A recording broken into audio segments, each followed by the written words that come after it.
Assalamualaikum warahmatullahi wabarakatuh. Perkenalkan, nama saya Muhammad Nasar dengan NIM 2024 050101013. Di sini saya akan menjawab pertanyaan dari soal UTS. Langsung saja. Yang pertama, jelaskan pengertian tafsir menurut bahasa dan istilah. Menurut bahasa, kata tafsir berasal dari bahasa Arab. Fassara yufassiru tafsiran, yang berarti menjelaskan, menerangkan, membuka sesuatu yang masih samar, menyingkap makna untuk suatu perkataan. Nah, kalau menurut istilah, tafsir adalah ilmu yang membahas tentang penjelasan makna ayat-ayat Al-Quran sesuai dengan kemampuan manusia, sehingga diketahui maksud Allah Subhanahu wa Ta'ala itu berdasarkan kaidah bahasa Arab, seperti asbabun nuzul, hadis, dan pendapat para ulama.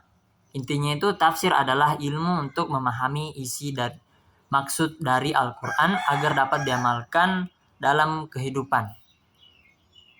Soal yang kedua, jelaskan secara rinci urgensi tafsir terhadap ekonomi, bisnis, dan keuangan. Jadi tafsir itu memiliki peranan yang sangat penting dalam ekonomi Islam, karena Al-Quran tidak hanya mengatur ibadah, tetapi juga mengatur aktivitas ekonomi dan muamalah manusia. Langsung saja, yang pertama itu kan menjadi dasar sistem ekonomi Islam.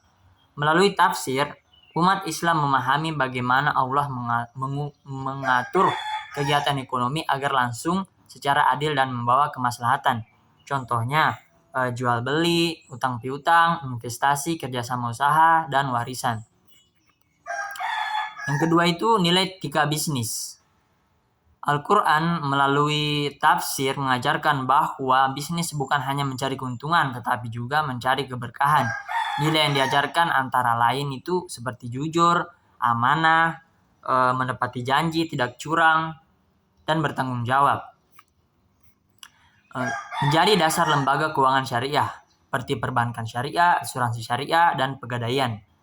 Syariah, koperasi syariah, dan pasar modal syariah dibangun berdasarkan hasil penafsiran ayat-ayat Al-Quran, misalnya larangan riba, perintah akad yang jelas, prinsip bagi hasil, keadilan dalam transaksi.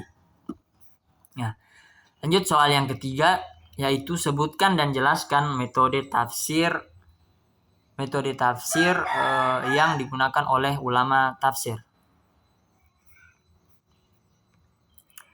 Ada 4 metode utama. Yang pertama itu tafsir tahlili atau analitis, menafsirkan ayat demi ayat sesuai urutan mushaf Al-Quran, yang dijelaskan meliputi kosakata, tata bahasa, asbabun nuzul, kandungan hukum, hikmah ayat, kelebihan, dan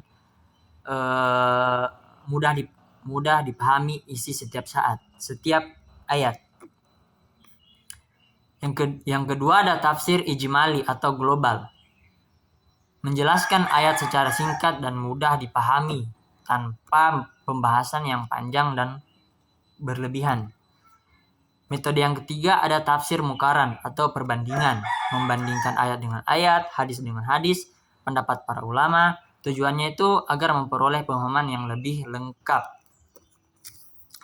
Metode yang keempat itu tafsir madhu atau tematik, mengumpulkan seluruh ayat yang membahas suatu tema tertentu.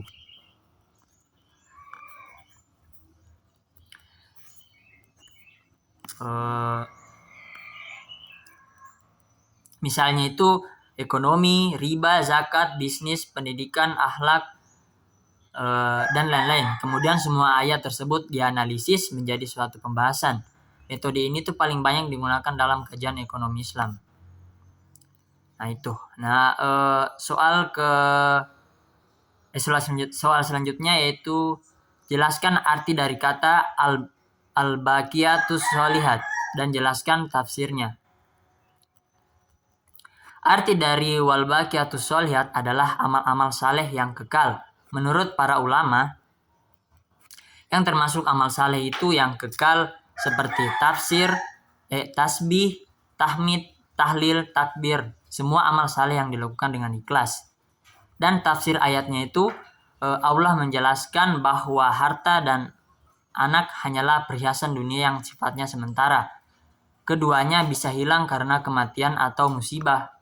Sebaliknya, amal saleh akan tetap tercatat dan menjadi bekal di akhirat. Oleh karena itu, seorang muslim tidak boleh hanya mengejar kekayaan, tetapi juga harus memperbanyak amal saleh, bekerja secara halal, menunaikan zakat, bersedekah, dan menggunakan hartanya untuk kebaikan ke depannya. Gitu. Soal terakhir atau soal yang kelima, saya akan menjelaskan 4 fase pelanggaran riba dalam Al-Quran. Yang pertama itu fase pelanggaran riba dalam Al-Quran. Jadi riba belum diharamkan. Fase yang paling pertama itu riba belum diharamkan, tetapi tidak diberkahi Allah. Ayat Al-Qurannya itu surah Ar-Rum ayat 39. Dan sesuatu riba yang kamu berikan agar tidak bertambah pada harta manusia, maka riba itu tidak bertambah di sisi Allah. Maknanya itu Allah memberikan isyarat bahwa riba tidak membawa keberkahan dan tidak bernilai di sisinya. Yang fase kedua, kecamaan terhadap praktik riba. Ayatnya itu surah An-Nisa ayat 160 sampai 161. Maknanya itu Allah mencela kaum Yahudi karena mereka memakan riba padahal telah dilarang. Ayat ini tuh menjadi peringatan bagi umat Islam agar tidak mengikuti perbuatan tersebut. Fase yang ketiga, larangan riba yang berlipat ganda. Seperti ayat surah Al-Imran ayat 130. Yang artinya itu, wahai orang-orang yang beriman, janganlah kamu memakan riba dan berlipat ganda. Maknanya itu pada tahap ini, riba yang berlipat ganda mulai dilarang secara tegas. Dan fase keempat itu mengharamkan riba secara total. Ayatnya itu surah Al-Baqarah 275 sampai 279. Maknanya itu semua bentuk riba peperangan dari Allah dan Rasul-Nya. Maknanya itu semua bentuk riba diharamkan dan pelakunya diancam dengan peperangan dari Allah dan Rasul-Nya. Nah, yang kedua, asbabun nuzul, sebab turunnya ayat. Ayat-ayat terakhir tentang riba, Quran surah Al-Baqarah 275 dan 279, turun karena masih ada transaksi riba antara kabilah Bani Sakif dan Bani Mukhirah. Setelah Islam datang, mereka masih menuntut tambahan hutang yang telah jatuh tempo. Lalu Allah menurunkan ayat yang memerintahkan meninggalkan seluruh sisa-sisa riba. Gitu. Yang ketiga, urutan ayat pelanggaran riba. Urutan ayatnya itu ada Quran surah Ar-Rum ayat 39, Quran surah An-Nisa ayat 160 sampai 161, Quran surah Al-Imran 130, Quran surah Al-Baqarah 275 sampai 279.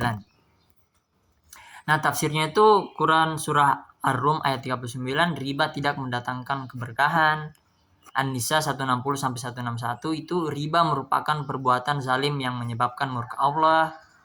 Tafsir Al-Imran 130 itu umat Islam dilarang mengambil keuntungan yang menindas melalui riba. Al-Baqarah 275, 279. Tafsirnya itu riba diharamkan sepenuhnya karena merugikan dan menimbul ketidakadilan dalam ekonomi. Nah, yang terakhir, implikasi praktik dan dalam dunia ekonomi dan keuangan. Mendorong penggunaan sistem bagi hasil seperti mudharabah dan musyarakah itu menghindari praktik pinjaman berbunga yang memberatkan masyarakat. Mendorong keadilan dan pemerataan ekonomi menjadi dasar berdirinya Dewan Syariah Nasional, Majelis Ulama Indonesia, dan sistem perbankan. Mengembangkan produk keuangan syariah yang bebas riba, gharar, dan maisir. Itu saja penjelasan dari saya. Sekian, wassalamualaikum warahmatullahi wabarakatuh.